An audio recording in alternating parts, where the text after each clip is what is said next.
Посмотрите на этот красивейший, ароматный, обалденный хлеб. Всем привет, друзья! Сегодня я готовлю два рецепта на закваске. Рецепт теста для пиццы. Этот рецепт вы увидите в отдельном видео. Не забудьте, пожалуйста, подписаться, чтобы не пропустить. Рецепт обалденный. И второй рецепт – это хлеб. Хлеб я буду делать цельнозерновой на вот такой смеси. Это паста, сделанная из вяленых томатов.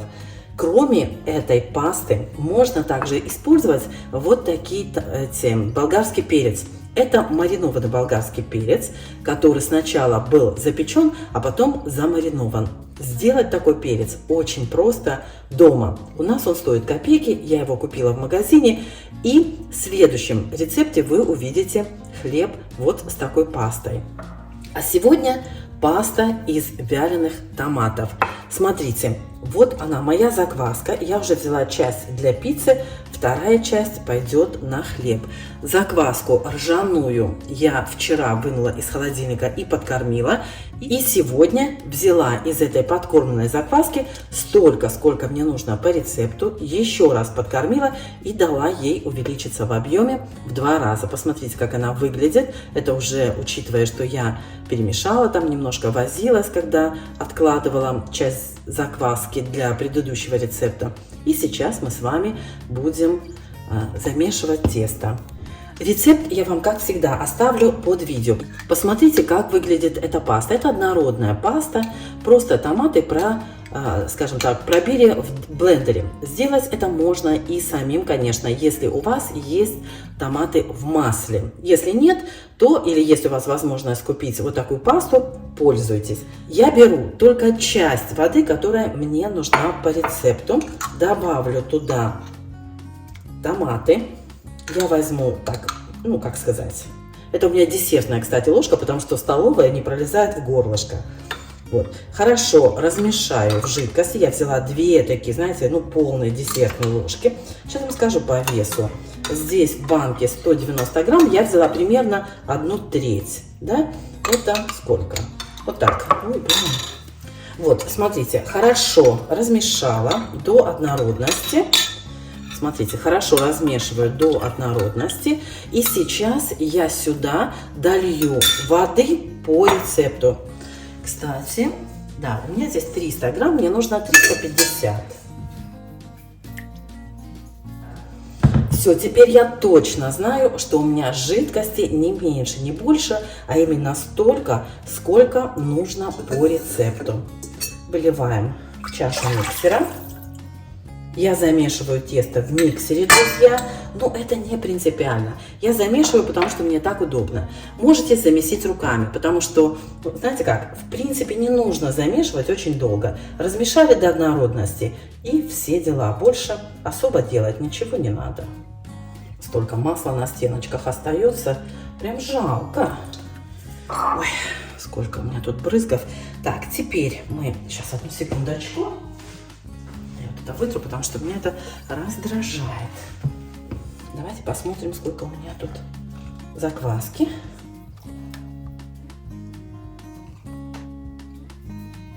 Так, закваски у меня примерно столько, сколько нужно по рецепту. На 10 грамм больше. Вот это я оставлю. Все. Посмотрите, какая заквасочка. Вам, наверное, не видно, как она плавает на поверхности. Но просто ржаная закваска, она, конечно, немножко такая более густая. Я пользуюсь ржаной закваской только потому, что она у меня уже давно сидит без дела, и мне нужно ее использовать. Я возьму немножко цельнозерновой муки из 500 грамм, может быть, не знаю, сколько здесь, 120, может быть, 150 грамм возьму цельнозерновой муки.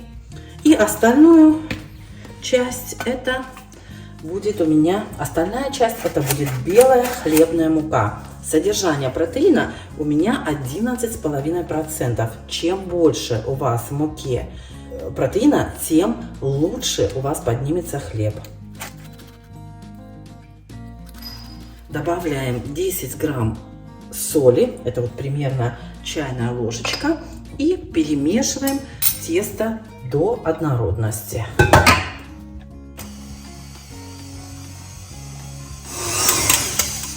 Не забудьте снимать со стенок остатки муки, поскольку тут масло тоже на стеночках останется. Так что периодически вот так соскребайте все со стеночек, чтобы у вас тесто было однородное. Если вы замешиваете руками, то, конечно, все будет гораздо проще.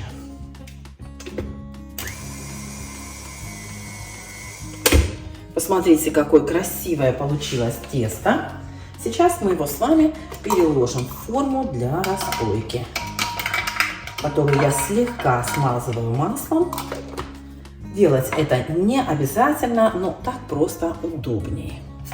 Потом работать с тестом немножко проще. Тесто красивое и очень ароматное, друзья. Вообще обалденный аромат идет от теста. Обратите внимание на то, что тесто прилипает к стенкам миксера, а не собирается в комочек. Это от того, что тесто достаточно жидкое. Вот если вы возьмете чисто белую муку без цельнозерновой и чуть меньше воды, то, конечно, тесто у вас получится более крутым и в конце замешивания соберется в комок. Ну, опять же, это будет совсем другой рецепт. Перекладываем тесто в миску. Что-то, мне кажется, миска у меня маловато. Ну, посмотрим. Такое впечатление, что миска у меня слишком маленькая. Ну, посмотрим в процессе, как тесто будет себя вести. Всегда можно переложить его в более удобную посуду, более такую, побольше посуду. Вот и все. Закрываю плотно крышкой и оставлю тесто на 1 час. Через час мы начнем с вами растягивать и складывать тесто. До встречи! Итак, друзья, прошел час, и сейчас мы с вами будем растягивать и складывать тесто. Мне кажется, миска, конечно, маловато, поэтому, возможно, мы тесто с вами переложим. Так, давайте, наверное, тесто переложу в другую мисочку. Это все-таки, мне кажется, маловато. Вот переложу в эту миску побольше. Смотрите, какое оно липкое-липкое. Миску я смазала тоже маслом, прям совсем вот чуть-чуть. Так, и сейчас мы с вами его и здесь растянем, сложим. Так, в следующий раз буду умнее, что вот эта миска у меня очень маленькая. Даже для одного хлеба слишком мало. Так, ну что, приступим, да? Так, тянем и складываем. Тянем и складываем. Как видите, совсем мало смазала маслом, что тесто, конечно, все равно липнет. Вот так. Тесто красивенное, ароматное.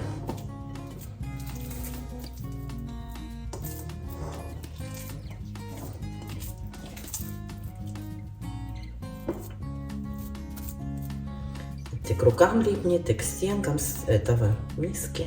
Короче, везде липнет. Все, накрываю пленочкой и через полчаса повторю процесс. Буду растягивать каждые полчаса. Количество растягиваний зависит от того, насколько упругое будет ваше тесто. В процессе растягивания мы с вами об этом поговорим.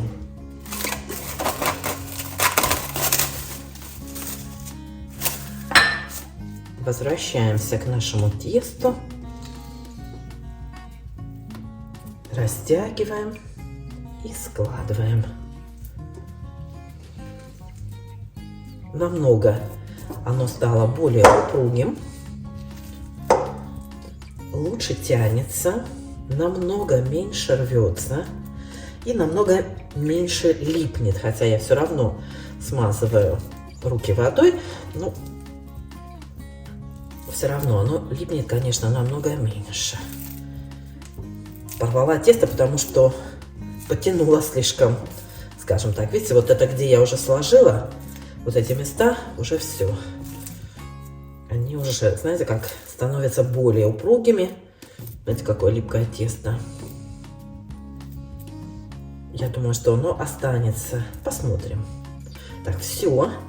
Возвращаюсь через полчаса. Так, друзья, хочу сказать по поводу количества вот таких растягиваний и складываний. Иногда я делаю 3 растягивания, иногда 5, иногда 7, иногда 4. Это зависит от вида вашего хлеба, от вашей муки, от того, что вы добавили, какие у вас добавки, какую муку вы добавляли. Чисто белый хлеб или цельнозерновой, или смешанный, или еще что-то. Смотрите по своему тесту. То есть, когда вы видите, что тесто уже упругое такое, знаете, плотное, уже даже не хочет тянуться, оно вот прямо комочком у вас собирается и буквально вот говорит: отстань от меня, да? Вот тогда уже достаточно. Поэтому 3 как минимум. Обычно меньше 3 я никогда не растягиваю и не складываю. Обычно 3 растягивания, а потом уже смотрю. Когда-то еще одно понадобилось, когда-то 2, когда-то 3. Поэтому смотрите, ориентируйтесь по своему тесту. Мне трудно сказать вам. Вот сделали 3, все, больше не надо. Иногда надо, иногда не надо. Вот, так что это трудно вот сказать, какую-то назвать определенную цифру. Все, друзья, вернусь чуть позже, все измазала. Итак, друзья, продолжаем.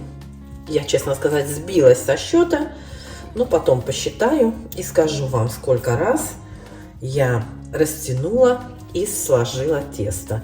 Если кто-то считает, подскажите.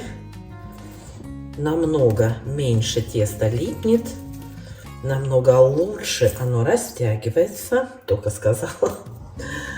Вот. Ну, ничего, тесто еще не готово. Я считаю, что, видите, оно рвется. Я считаю, что еще как минимум 2 раза я его растяну и сложу. Видите, какое оно плотное становится, но все равно еще не готово.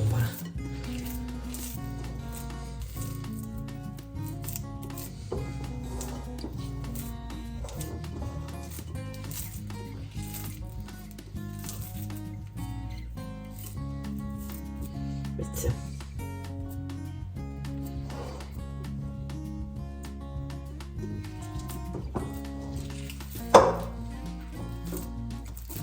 Ну все, я думаю, что достаточно.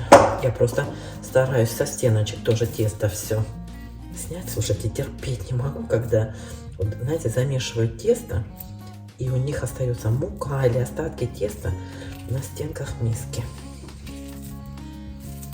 Очень смотрится так, знаете, неаккуратно. Я думаю, еще пару раз растянем. Встретимся. Сейчас у меня что? 8:30.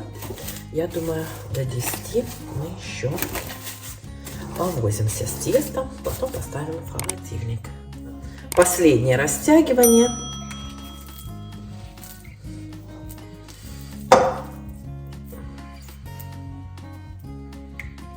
Тесто липкое. Но мне кажется, это потому, что я добавила вот из-за добавок такое тесто. Оно на самом деле очень такое, знаете, упругое. Смотрите, тянется хорошо. Сейчас я его округлю и дам ему подняться примерно 3 часа. Будем сидеть с вами всю ночь, делать хлеб. Нужно было пораньше, конечно, начать, но так получилось. Так, сейчас я намочу руки хорошо, прям намочу. И давайте округлим так хлебушек.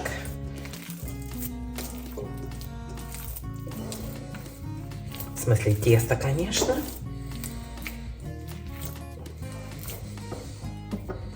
Прям очень не люблю, когда вот эти стеночки грязные.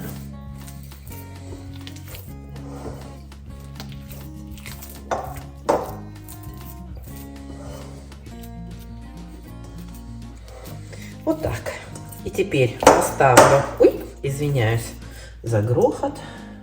Так, все, друзья. Теперь оставлю тесто в теплом месте, пока оно не увеличится в объеме на 50%. Вот, потом будем формировать буханочку и ставить ее в холодильник. Посмотрите, друзья, как увеличилось тесто, поднялось. И сейчас мы с вами сформируем буханочку и поставим ее в холодильник на холодную ферментацию до утра. Утром будем печь хлеб. Я обычно выкладываю тесто на влажную поверхность, но поскольку вот это конкретно тесто очень липкое, я решила выложить его на слегка присыпанную поверхность. Вот так опрокину. Немножечко отсоединила и вот, посмотрите, немножко, конечно, тесто прилипло. Ну, ничего страшного. Так, и сейчас мы с вами вот слегка, тут я думаю, что нужно будет еще слегка присыпать.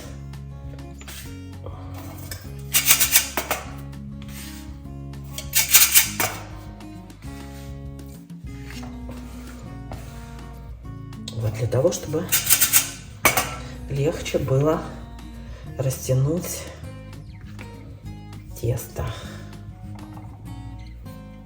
Стараемся делать это аккуратненько. Так, друзья, ну вы же понимаете, да, что обычно тесто не такое липкое. Это тесто особое, потому что у нас очень особая добавка. Аккуратненько прижимаю, чтобы, ну, скажем так, не выбить весь воздух из теста.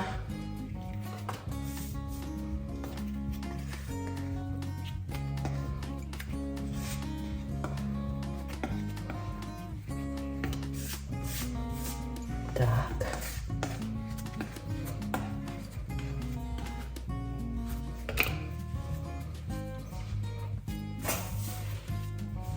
Аккуратненько натягиваю тесто, сворачиваю его вот так в комочек.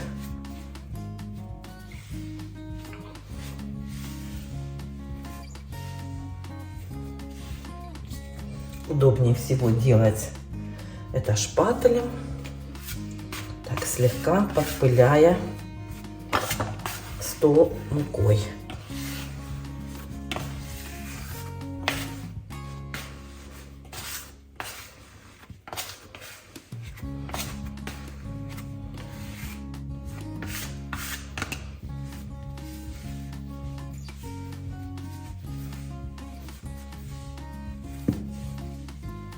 Аккуратненько вот так делаю, друзья, чтобы не порвать вверх, вот эту верхнюю поверхность.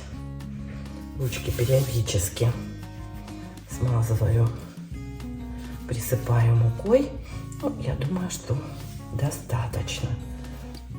Так, чуть-чуть присыпем поверхность мукой и переложим тесто в миску, которая у меня присыпана рисовой мукой. Вот эту дырочку мы с вами минут через 5 закроем. А сейчас я пока вытру стол.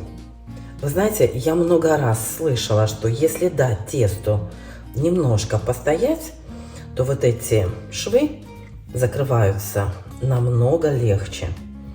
На английском языке это называется stitching. Вот, и смотрите, действительно, они склеиваются намного лучше. И сейчас мы с вами, тесто все равно, конечно, липнет, и сейчас присыпем рисовой мукой хорошенечко по краям тоже вот там, чтобы нигде ничего не прилипало у нас. Так, отодвигайте, присыпайте само тесто, не мисочку, а вот именно само тесто. Вот видите, там, где тесто касается миски, оно прилипает, поэтому прямо вот так вот на само тесто сыпьте. Все вы знаете, да, почему именно рисовой мукой? Можно, кстати, кукурузной. потому что рисовая мука и кукурузная мука, она не впитывается вот в это тесто. То есть, если вы посыпете обычной пшеничной мукой, то она у вас впитается. Тесто будет, конечно, другой уже консистенции. И хлеб получится совершенно другой консистенции. И нет гарантии, что тесто все равно не прилипнет. Кстати, одна из подписчиц, извините, не помню имя, подсказала, что можно муку обжарить, обычную пшеничную муку, можно обжарить на сковородке, подсушить как бы и присыпать вот такой вот обжаренной мукой, тоже получается хорошо.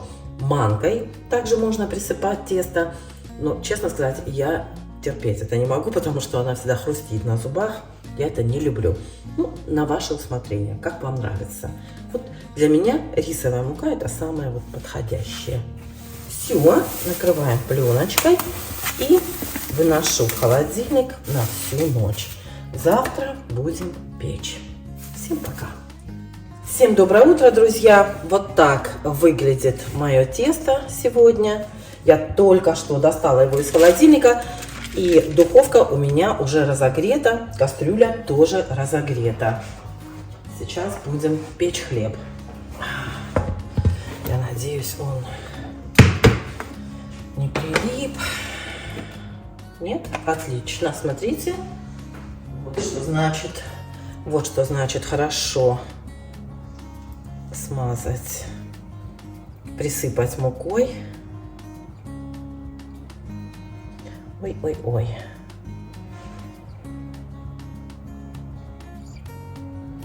Так, и хорошо сбрызну водой со всех сторон.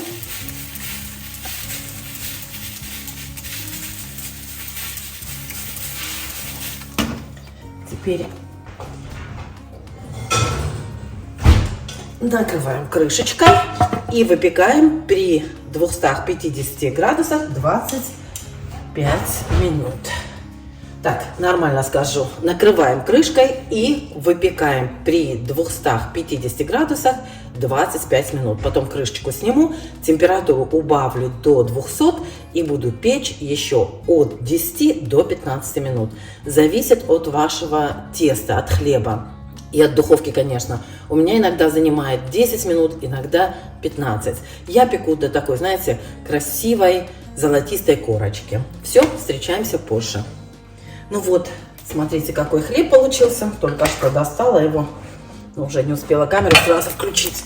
Так, вот такой хлеб внизу. Сейчас я его поставлю на решеточку и дам ему остыть. Потом разрежем. Такие дела.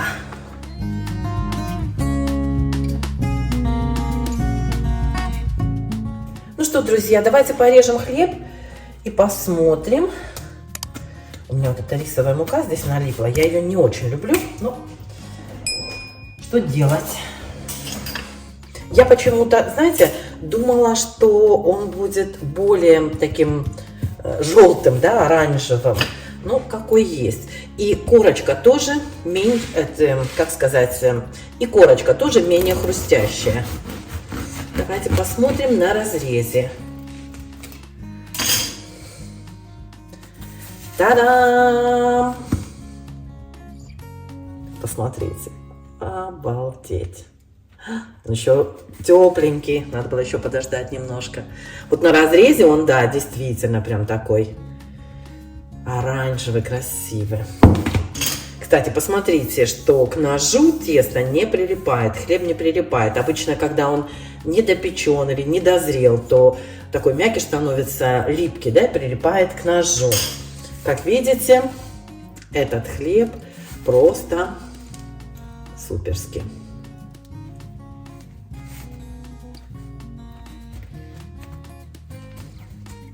Обалденный хлеб, смотрите. Красота! Ну что, будем готовить. Всем пока!